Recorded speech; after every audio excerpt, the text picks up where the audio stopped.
let's draw Sonic the Hedgehog in Michael's Billie Jean outfit. I already prepared my sketch and my Sonic color palette here, so let's get cooking. While I'm drawing Sonic as the king of pop, did you know that Michael Jackson was actually a huge Sonic fan? I'm being for real, by the way. Back in 1993, Sega invited Michael Jackson to help compose music for Sonic the Hedgehog 3. Before Sonic 3, Michael already worked with Sega by making his movie tie-in game Moonwalker for the arcades and Sega Genesis console, also known as the Mega Drive.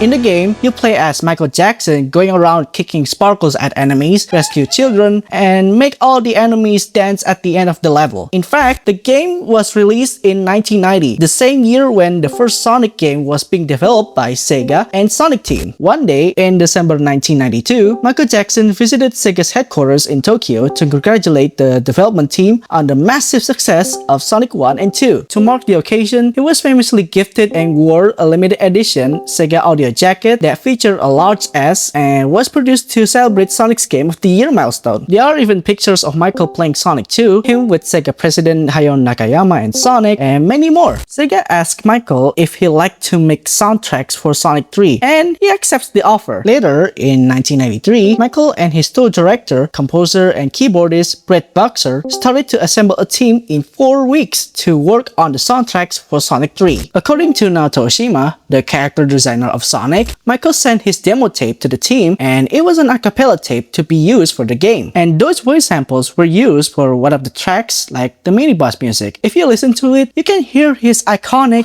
Here, take a listen.